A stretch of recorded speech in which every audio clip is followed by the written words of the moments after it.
Please pray with me. Welcome, welcome, welcome. I welcome everything that comes to me today because I know that it's for my healing.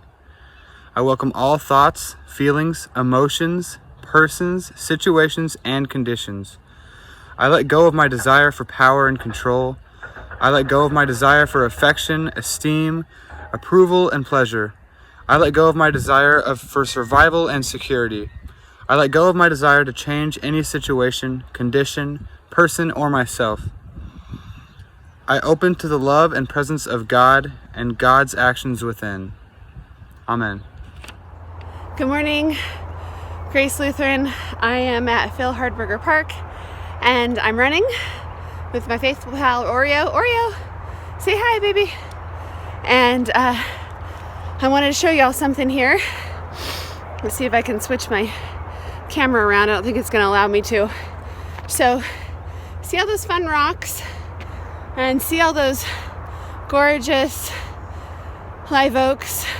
It's really pretty, and there's a gal who comes by a lot of times when I'm running, one of my neighbors here. So mask up, y'all. Hi, have a good morning.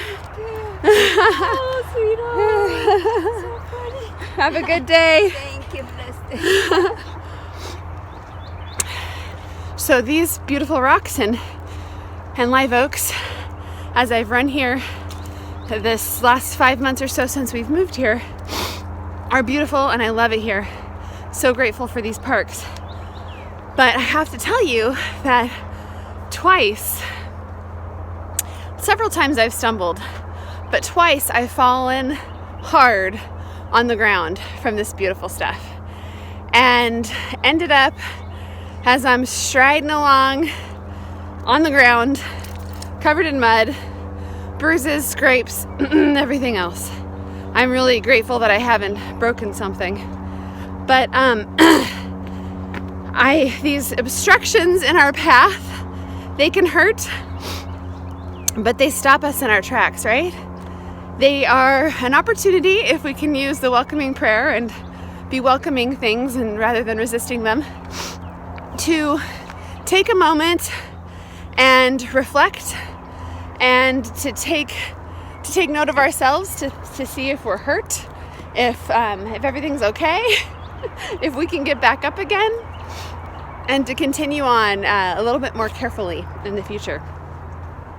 Obstructions that come into our lives, sometimes, like I said last week, maybe they're really something terrible, and we come up against them and we fall, and it's not just an opportunity to have a different point of view, but instead it breaks our world in a way that's irreparable. And those kinds of obstructions are awful and terrible, and I don't wish them on anyone, but they happen to everyone. And our only option is to try to allow ourselves to be in the flow of God's grace in those moments. When my dad died, I was broken. It was sudden. I wasn't expecting it. And there was days that I'd be doing something normal, like washing the dishes at my house, and I would fall to my knees in grief. It was awful. But his death broke my heart open permanently, and I gained so much love and wisdom and belonging and insight from it. And I was so glad, because it hurt so bad, and I wanted so desperately to get something out of that, because believe me, I would trade all of the goodness that I've learned in that suffering for him in an instant. But since I can't have him back, and he is gone from life to life, and he's with Jesus and he's on his journey, since I can't have him back, I cling to that wisdom and that depth that his death brought to me. So these obstructions in our way, they hurt, they stop us in our tracks, and sometimes they're just a minor inconvenience, and we get a new perspective, like, that perspective for a second. And then we get up and there's a few scrapes. And sometimes they change our whole world and break it. And I pray that on both of those times that we can gain from this somehow, some way, because God redeems all things, everything. The thing that we think could never be redeemed, God miraculously, incredibly, in resurrection power redeems. So I'm going to keep running now. I was able to walk up this hill with y'all. Thank you. I don't like hills. Have a great week. I love you. Bye.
Follow Christ to the holy mountain.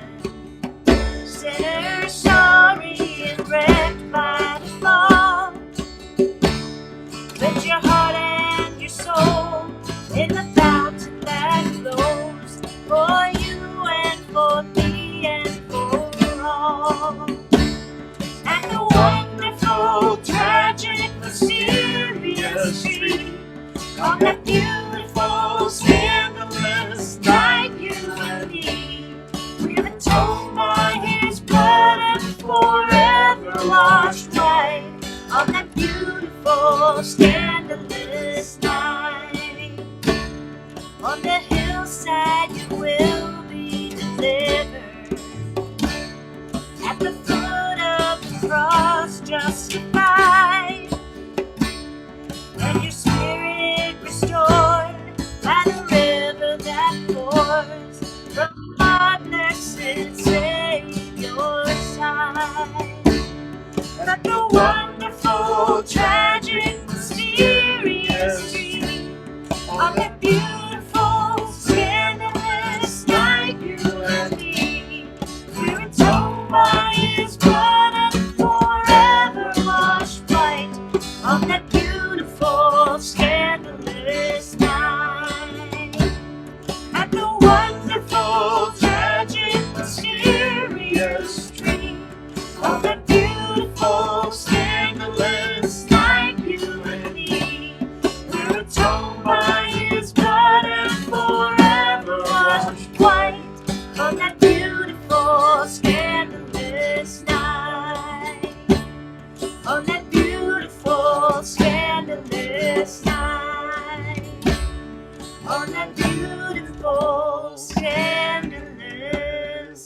now.